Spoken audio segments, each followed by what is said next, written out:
Episode 21। रात का अंधेरा अब खत्म होने को था। आसमान में हल्की सी सुनहरी रेखा खिंचने लगी थी। हवेली की टूटी दीवारों और खून से सने आंगन पर सुबह की पहली किरणें धीरे धीरे उतर रही थीं। अनायरा खिड़की के पास खड़ी थी। उसकी आंखें लाल थीं, नींद से नहीं बल्कि बीते हुए खौफनाक लम्हों से। उसने पूरी रात जागकर हवेली की देखभाल की थी। घायल नौकर, टूटी चीजें और हर तरफ फैला हुआ डर, ये सब उसे चैन से बैठने नहीं दे रहे थे। पीछे से कदमों की आहट आई। वो अयान था, थका हुआ, मगर उसकी आंखों में अब भी वही अडिग चमक थी। उसके कंधे पर पट्टी बंधी हुई थी और उसके हाथ पर ताज़ा खून के निशान साफ दिखाई दे रहे थे। अनायरा फौरन उसकी तरफ बढ़ते हुए, तुम्हें आराम करना चाहिए अयान, इतनी चोटों के साथ तुम ऐसे उठकर घूम नहीं सकते। अयान धीमे स्वर में मुस्कुराते हुए, आराम? इस वक्त आराम करने का हक हमें कहाँ है अनायरा? ये तो सिर्फ शुरुआत थी, असली लड़ाई अभी बाकी है। अनायरा ने उसकी तरफ देखा। उसके होठ कांप रहे थे। लेकिन अगर कुछ हो गया तो? अगर तुम... अयान ने उसकी बात काट दी। उसने उसका हाथ थाम लिया और आंखों में गहराई से झांका।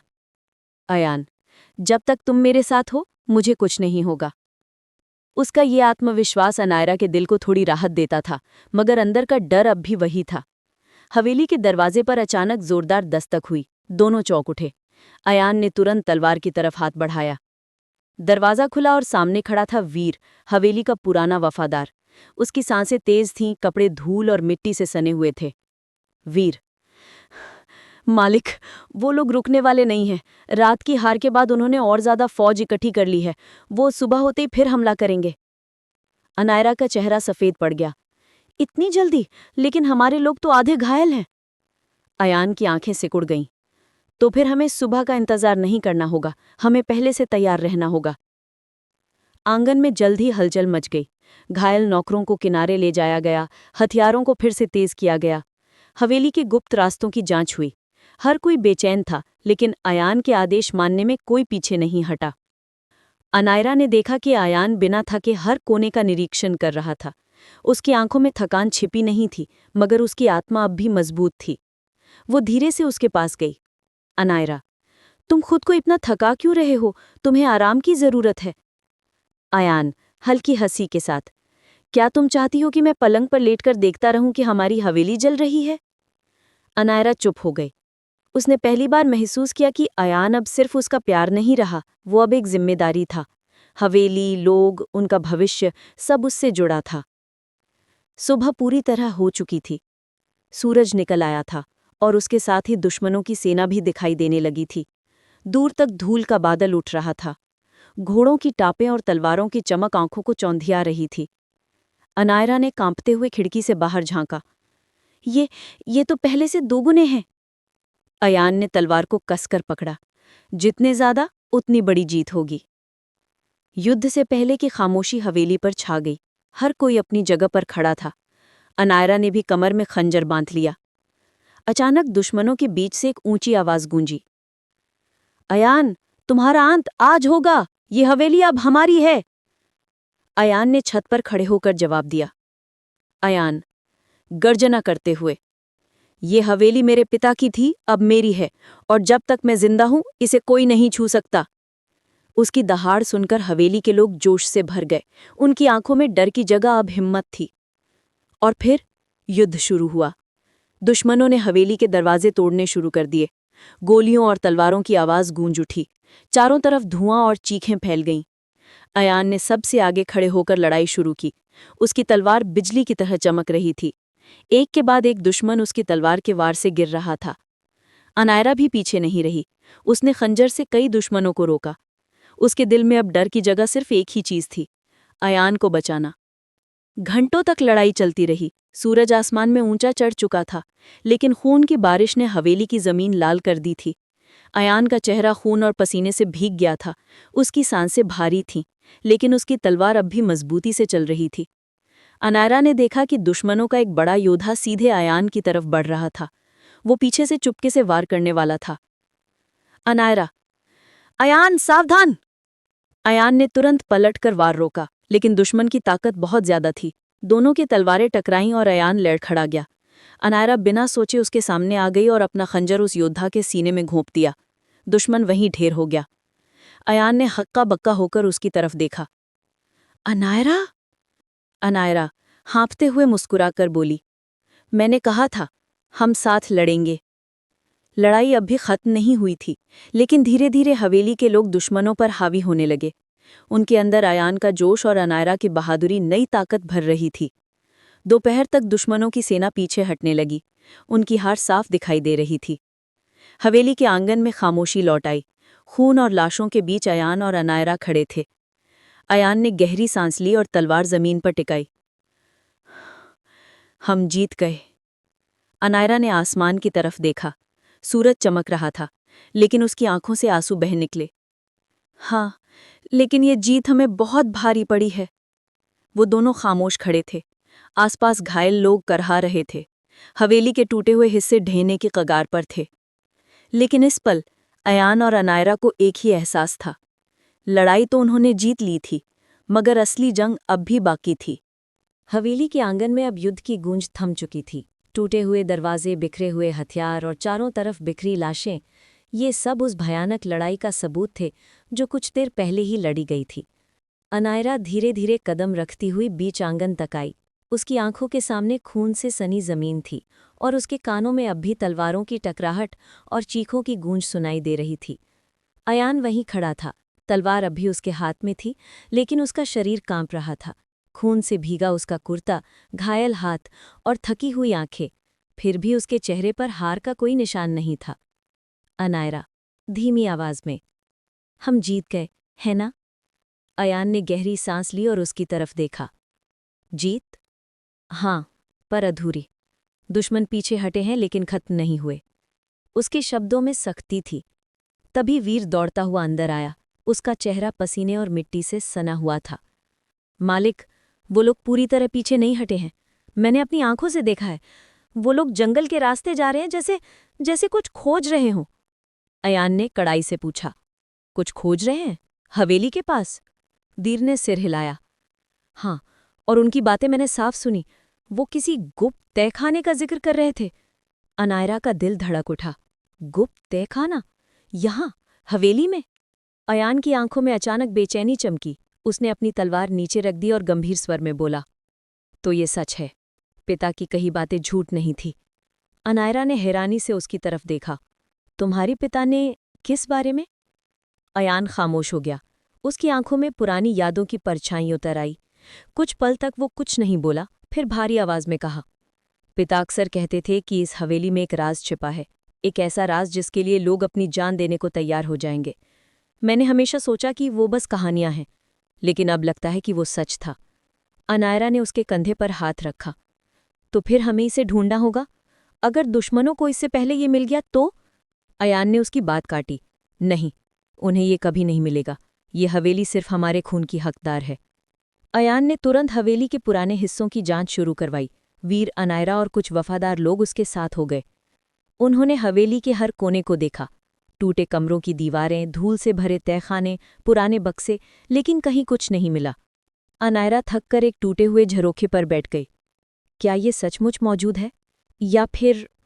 अयान उसके पास बैठ गया। उसकी आंखें अब भी तल्ख थीं। नहीं अनायरा, पिता झूठ नहीं बोल सकते। उन्होंने कहा था, जहां खून गिरेगा वहीं सच छिपा होगा। अनायरा ने हक्का बक्का होकर उसकी तरफ देखा। खून? अचानक वीर की आवाज गूंजी। मालिक, यहां आइए। वीर हवेली के पुराने मंदिर की तरफ इशारा कर रहा था। मंदिर की दीवार पर खून के धब्बे थे। शायद युद्ध के दौरान किसी सैनिक का खून वहां गिरा था, लेकिन उन धब्बों ने कुछ अजीब सा दिखाया। दीवार पर बनी नक्काशी में अब एक आकृति साफ दिखाई दे रही थी। अयान ने तुरंत हाथ से धूल हटाई। वहां एक शेर का चिन्ह बना हुआ था और उसकी आंखों के बीच एक छोटा सा छेद। अनायरा ने सांस रोकते हुए कहा, ये कोई ताला है? अयान ने अपनी उंगली से उस छेद में दबाव डाला। अचानक दीवार हिलने लगी। एक गहरी गड़गड़ाहट हवेली में गूंजने लगी। दीवार धीरे धीरे खिसककर किनारे हुई और उसके पीछे एक अंधेरी सी सीढ़ी दिखाई दी, जो नीचे गहराई में जा रही थी। अनायरा की आंखें फैल गईं। हे भगवान, ये सच है। सबने मशालें जलाईं और धीरे धीरे सीढ़ियों से नीचे उतरने लगे। सीढ़ियां लंबी थीं, हवा भारी और ठंडी थी। जैसे जैसे वो नीचे जाते, हवेली की आवाज़ें पीछे छूटती जा रही थी। आखिरकार वो नीचे पहुंचे। सामने एक विशाल कमरा था। दीवारों पर पुराने राजसी चित्र, फर्श पर टूटी तलवारें और बीच में रखा था एक बड़ा सा लोहे का संदूक। अनायरा की सांसें थम गईं। इसमें क्या होगा? अयान धीरे धीरे आगे बढ़ा। उसने संदूक को छुआ। उसका धातु अब भी ठंडा था। अयान, धीमी आवाज में, शायद यही वो राज है जिसके लिए लोग जान दे रहे हैं। अयान ने भारी ताकत लगाकर संदूक का ढक्कन खोला। जैसे ही ढक्कन खुला, सबकी आंखें चमक उठी। अंदर सोने के सिक्के, हीरे जवाहरात और पुराने राजसी दस्तावेज रखे थे। लेकिन उनमें से एक चीज सबसे अलग थी, एक पुराना पांडुलिपि जैसा ग्रंथ जिस पर खून से लिखी हुई मुहर लगी हुई थी। अनायरा ने कांपते हुए पूछा, ये क्या है? अयान ने उसे उठाया। उसकी आंखें चौड़ी हो गईं। ये हमारे वंश का गुप्त समझौता है। इसमें लिखा है कि यह हवेली और इसकी जमीन सिर्फ हमारे परिवार की है। लेकिन वो अचानक रुक गया। अनायरा, लेकिन क्या? अयान, गंभीर स्वर में, लेकिन अगर ये कागज दुश्मनों के हाथ लग गया तो वो कानूनी तौर पर इस हवेली पर हक जता सकते हैं। जैसे ही अयान ने ये शब्द कहे, पीछे से अचानक आवाज आई, तो फिर हमें यही चाहिए। सबने पलटकर देखा। सीढ़ियों पर खड़े थे दुश्मनों के 2 सैनिक और उनके पीछे वो आदमी खड़ा था जिसने युद्ध में अयान को ललकारा था। वो मुस्कुराते हुए बोला, धन जवाहरात हमें नहीं चाहिए अयान, हमें सिर्फ वो कागज चाहिए, और आज ये हमारे हाथ से कोई नहीं छीन सकता। अनायरा का दिल जोर से धड़कने लगा। अयान? अयान ने तलवार खींची। उसकी आंखों में आग जल रही थी। आओ, देखते हैं किसमें दम है। तहखाने में अब फिर से तलवारों की टकराहट गूंजने वाली थी। अनायरा ने भी खंजर कसकर पकड़ा। उसने अयान की तरफ देखा। उसकी आंखों में डर नहीं था, सिर्फ एक ही वादा था, हम साथ लड़ेंगे। अयान ने उसकी ओर देखा और सिर हिलाया। हमेशा। मशारों की लौ हिल रही थी, हवा में तलवारों की चमक गूंजने लगी थी, और हवेली का वो छिपा हुआ राज अब एक नए तूफान को जन्म दे रहा था। शाम धीरे धीरे गहराती जा रही थी।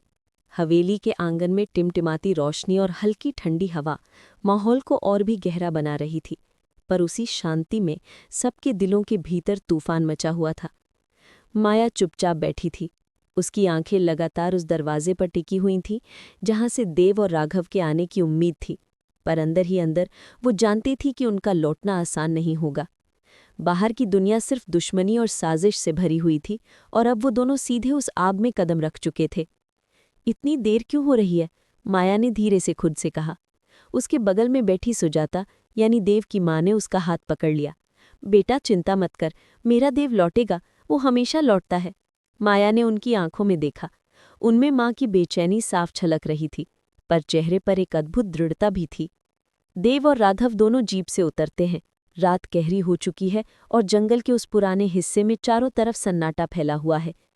यही है वो जगह, राघव ने फुसफुसाते हुए कहा।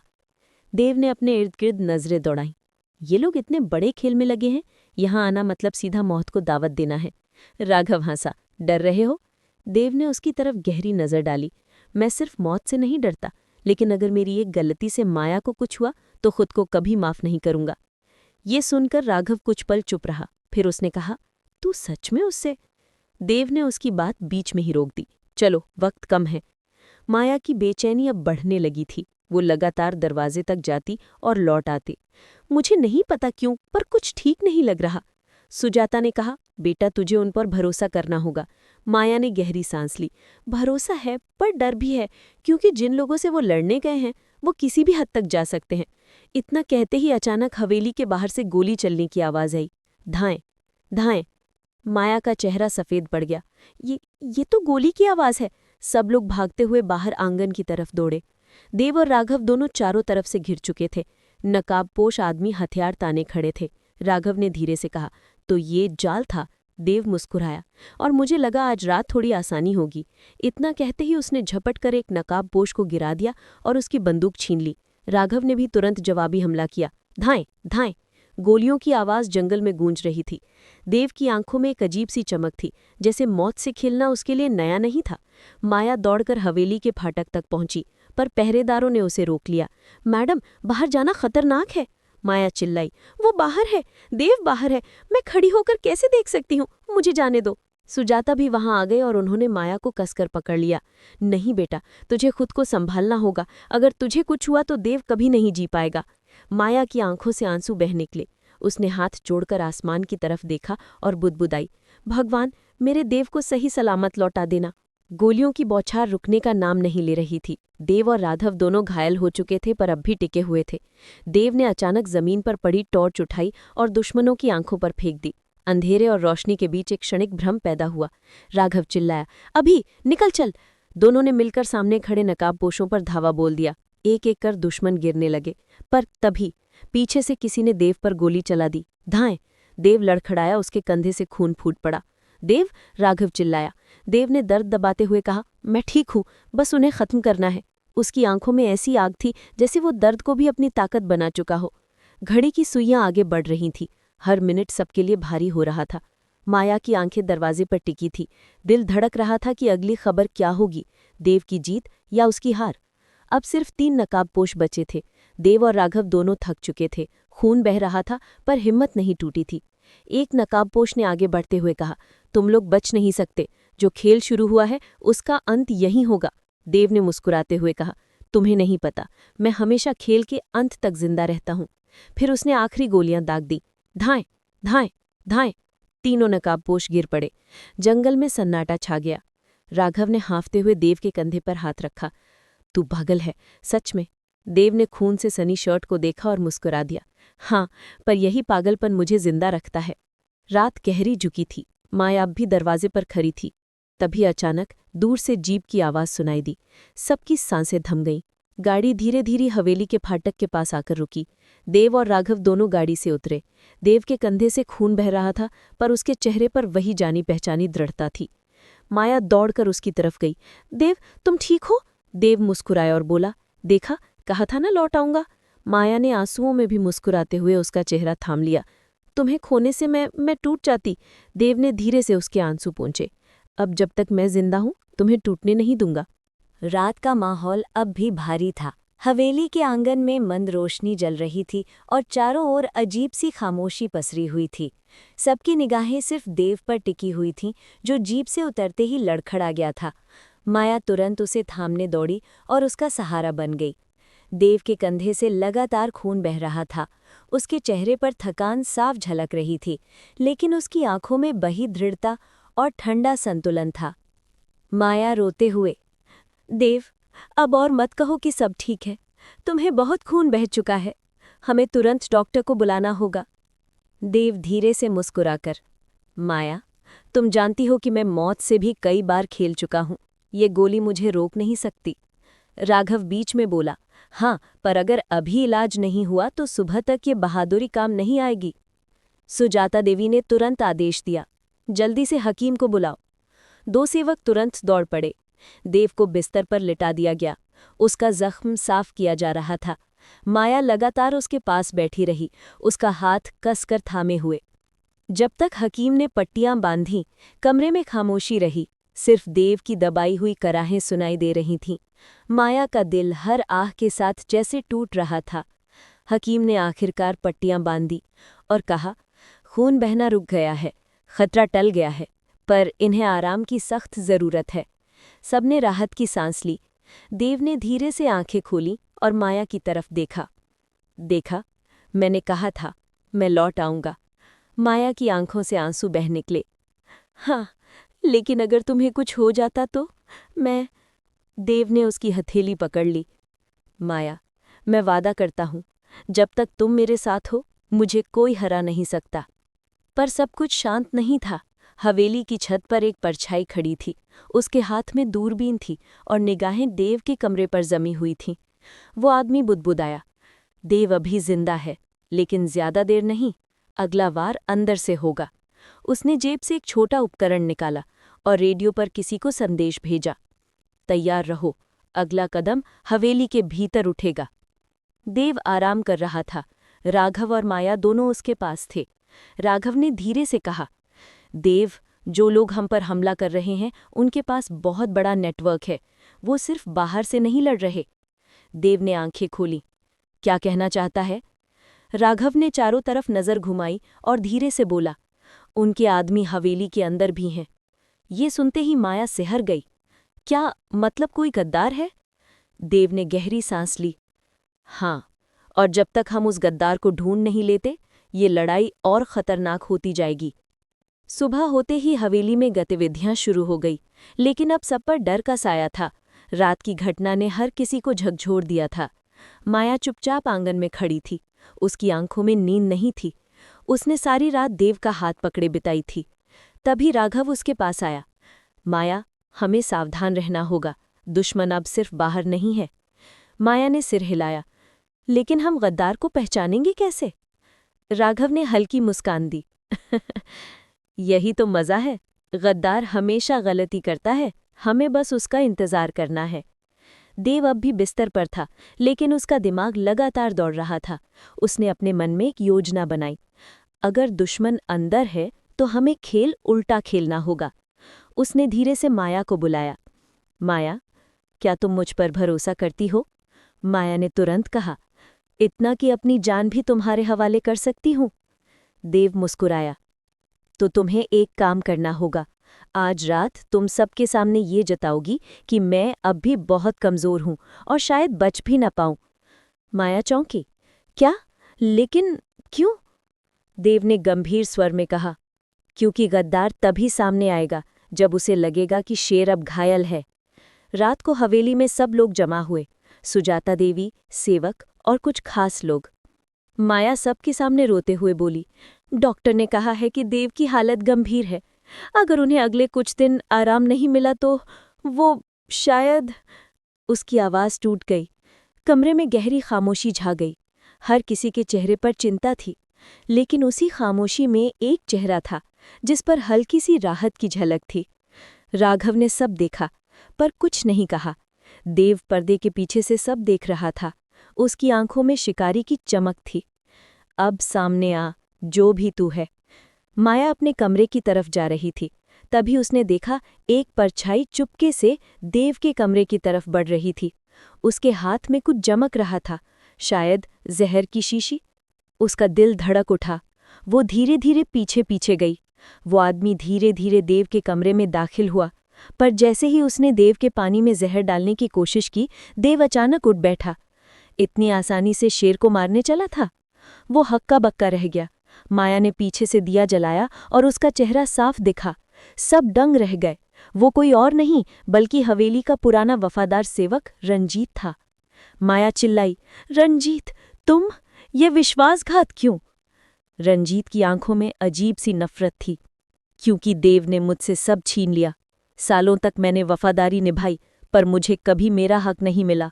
और जो लोग असली ताकत रखते हैं, उन्होंने वादा किया है कि अगर देव खत्म हो जाए तो मुझे वो सब मिलेगा जो मैं चाहता हूँ। देव ने गुस्से में खड़े होकर कहा, और तूने सोचा मुझे ऐसे मार डालेगा? मैं तेरे जैसे गद्दारों को पहले भी देख चुका हूँ। रंजीत ने खंजर निकाल लिया और झपट पड़ा। माया चीख उठी, देव! लेकिन देव ने अपने घायल कंधे के बावजूद पूरी ताकत से वार को रोका और रंजीत को जमीन पर पटक दिया। राघव भी दौड़कर आ गया और रंजीत को दबोच लिया। सब लोग इकट्ठा हुए। रंजीत को सबके सामने लाया गया। देव ने गहरी आवाज में कहा, ये रहा हमारा गद्दार जिसने हमारी पीठ में छुरा फोंकने की कोशिश की। सुजाता देवी की आंखों में आंसू थे। रंजीत, तूने ये कैसे कर दिया? तू हमारे साथ पला बढ़ा, पराया कब बन गया? रंजीत ने सिर झुका लिया, लेकिन उसकी आंखों में अब भी गुस्सा था। देव ने आदेश दिया, इसे हवेली से बाहर फेंक दो, अब ये यहाँ कभी नहीं लौटेगा। सेवक रंजीत को खींचकर बाहर ले गए। सबके जाने के बाद माया देव के पास आई। देव, तुमने कैसे पहचान लिया कि वही गद्दार है? देव मुस्कुराया, क्योंकि गद्दार हमेशा अपने नज़रों से ही पकड़ा जाता है। कल रात जब सब परेशान थे तब उसके चेहरे पर सुकून था। मुझे तभी शक हो गया था। माया ने गहरी सांस ली और उसके कंधे पर हाथ रखा। लेकिन देव, ये तो सिर्फ एक गद्दार था, बाहर अब भी दुश्मन बाकी हैं। देव ने उसकी आंखों में देखा और धीरे से कहा, हाँ, और अब इस खेल की असली शुरुआत होगी। हवेली का आंगन अब शांत था। गद्दार रणजीत को बाहर निकाल दिया गया था, लेकिन उस रात ने सबको अंदर तक हिलाकर रख दिया। कोई भरोसे की दीवार ढह चुकी थी। देव बिस्तर पर बैठा खिड़की से बाहर देख रहा था। उसकी आंखें ठंडी थीं, जैसे कोई गहरी सोच में डूबा हो। माया धीरे धीरे उसके पास आई और बैठ गई। माया धीरे से बोली, देव, क्या तुम्हें अब चैन मिलेगा? गद्दार सामने आ चुका है। देव ने सख्त लहजे में कहा, नहीं माया, रणजीत तो बस मोहरा था। जिसने उसे भेजा है, असली खेल वहीं खेल रहा है। माया की आंखों में सवाल तैरने लगे। तो फिर अगला कदम? देव ने उसकी ओर देखा। उसकी नज़रों में ठंडी ज्वाला थी। अब उस खेल के मालिक को बाहर खींचना होगा। अगली सुबह राघव और देव हवेली के गुप्त तहखाने में बैठे थे। नक्शे, दस्तावेज और हथियार उनके सामने फैले हुए थे। राघव ने गंभीर आवाज में कहा, देव, मुझे लगता है कि ये सब सिर्फ संपत्ति या ताज के लिए नहीं हो रहा। जो लोग तुम्हारे खिलाफ हैं उनके पास बहुत बड़ी ताकत और बाहरी समर्थन है। देव ने सिर हिलाया। हाँ माया, और वो ताकत वही है जिससे मैंने सालों पहले लड़ाई लड़ी थी। माया ने हैरानी से पूछा, मतलब ये दुश्मन तुम्हारे अतीत से जुड़ा है? देव की आंखों में कड़वाहट झलकी। हाँ माया, ये वो लोग हैं जिन्हें मैंने कभी नाकाम किया था। आज वो लौटे हैं, मुझे मिटाने। शाम होते होते हवेली में सभी लोग जमा हुए। देव ने सभी को संबोधित किया। कल रात जो हुआ उसने हमें सबक दिया। हमारे अपने ही हमें धोखा दे सकते हैं, लेकिन अब हमें और मजबूत होकर खड़ा होना होगा। सब लोग सिर झुकाकर उसकी बातें सुनते रहे। देव ने आगे कहा, अब इस खेल को हम उनकी शर्तों पर नहीं खेलेंगे। अब शर्तें मेरी होंगी। जब सब लोग चले गए तो माया देव के पास आई। माया ने चिंतित होकर कहा, देव, मैं जानती हूं तुम कितने मजबूत हो, लेकिन कभी कभी डर लगता है कहीं ये लड़ाई हमें दूर ना कर दे। देव ने उसकी हथेली पकड़ ली। माया, ये लड़ाई अगर मुझे कुछ सिखा रही है तो वो ये कि मैं तुम्हारे बिना कुछ भी नहीं। उसने हल्की मुस्कान के साथ आगे कहा, अगर मुझे चुनना पड़े तो मैं ताज या दौलत को छोड़ दूंगा, लेकिन तुम्हें नहीं। माया की आंखों से आंसू निकल आए। देव, उन दोनों के बीच का सन्नाटा अब शब्दों से कहीं गहरा था, पर सब कुछ शांत नहीं था। बाहर जंगल में कुछ नकाबपोश लोग जमा हुए थे। उनके बीच में एक ऊंची कुर्सी पर बैठा आदमी था, जिसकी आंखें तेज थी और चेहरा छिपा हुआ था। उसने धीमे स्वर में कहा, देव अभी तक जिंदा है, लेकिन अब वक्त आ गया है। उसे खुद मेरे सामने आना ही होगा। दूसरे आदमी ने पूछा, अगर वो नहीं आया तो? उसने ठंडी हंसी हंसते हुए कहा, तो हवेली उसके लिए कब्रगाह बन जाएगी। सुबह हवेली के आंगन में हलचल थी। माया चुपचाप फूल तोड़ रही थी। अचानक उसे किसी की आहट सुनाई दी। वो मुड़ी तो देखा जमीन पर एक चिट्ठी पड़ी थी। उसने उसे उठाया और पढ़ा, अगर सच जानना चाहती हो तो आधी रात को पुराने खंडहर पर अकेले आना। माया का दिल धड़क उठा। उसने तुरंत देव को बताने का सोचा, लेकिन अगले ही पल ठिठक गई। अगर ये कोई जाल हुआ तो? लेकिन अगर सच यहीं छुपा हो तो? उसने फैसला किया वो जाएगी। माया अकेले खंडहर में पहुंची। चारों तरफ अंधेरा और डरावनी खामोशी थी। अचानक परछाइयों में से एक आदमी बाहर आया, वही नकाबपोश सरदाना। उसने गहरी आवाज में कहा, आखिरकार वो आई, देव की सबसे बड़ी कमजोरी। माया ने कांपते हुए कहा, तुम कौन हो? उसने नकाब हटाया। माया दंग रह गई। ये तो। उसी पल अंधेरे से आवाज आई, हाँ वही है, और मैं पहले से जानता था। देव परछाइयों से बाहर आया। उसकी आंखों में गुस्से की आग जल रही थी। माया चौंक गई। देव, तुम यहाँ? देव ने ठंडी मुस्कान दी। माया, मैं जानता था तुम पर जाल बिछाया जाएगा, और मैं जानता था कि तुम आओगी, इसलिए मैं पहले से यहाँ था। सरदाने ने हंसते हुए कहा, तो शेर खुद चलकर शिकारी के पास आया? देव ने आगे बढ़ते हुए कहा, नहीं, शेर हमेशा जानता है कि शिकारी कहाँ है। फर्क सिर्फ इतना है कि शेर इंतजार करता है सही वक्त का। सरदाने और उसके आदमियों ने देव को घेर लिया। माया डर से देव के पास खड़ी हो गई। देव ने धीमे स्वर में कहा, डरो मत, आज ये खेल खत्म होगा। तभी राघव और उसके लोग भी अचानक वहां आ गए। असल में देव ने पहले से ही पूरी योजना बनाई थी। लड़ाई शुरू हो गई। बंदूकों की आवाजें, तलवारों की चमक और चीखें रात के सन्नाटे को चीरने लगी। देव पूरी ताकत से लड़ा। उसके हर वार में गुस्सा और हिम्मत थी। आखिरकार उसने सरदाने को जमीन पर गिरा दिया। देव ने उसकी गर्दन पर तलवार रखी। बोल, तू कौन है? सरदाने ने हंसते हुए कहा, मैं तो बस एक परछाई हूं। असली खेल तो अभी बाकी है देव। और अचानक उसने अपने ही सीने में खंजर भोंक दिया। माया चीख उठी। नहीं! देव ने गुस्से से मुट्ठी भींच ली। इसका मतलब असली दुश्मन अभी भी जिंदा है। लड़ाई खत्म होने के बाद सब लोग हवेली लौट आए। सब थक चुके थे, लेकिन एक बात साफ हो चुकी थी कि ये लड़ाई अभी लंबी चलने वाली है। माया देव के पास आई। देव, मुझे डर लग रहा है। ये दुश्मन कौन है जो बार बार परछाई बनकर हमला करता है? देव ने उसकी आंखों में देखा। माया, चाहे वो कोई भी हो, मैं वादा करता हूँ, जब तक मैं जिंदा हूँ तुम्हें कोई छू भी नहीं पाएगा। माया ने आंसू भरी आंखों से उसका हाथ पकड़ लिया। और मैं वादा करती हूँ, चाहे जो हो, मैं हमेशा तुम्हारे साथ रहूंगी। सुजाता देवी मंदिर में आरती कर रही थी। हवेली में फिर से शांति थी, लेकिन हर किसी के मन में सवाल बाकी था। देव बालकनी में खड़ा आसमान की तरफ देख रहा था। उसके होठों पर धीमी आवाज निकली, अब खेल और बड़ा होगा और असली खिलाड़ी सामने आएगा। माया उसके पास आकर खड़ी हो गई। दोनों ने एक दूसरे की तरफ देखा। उस नज़र में डर भी था, हिम्मत भी, और एक ऐसा रिश्ता जो हर तूफान से गुजरकर और मजबूत हो चुका था।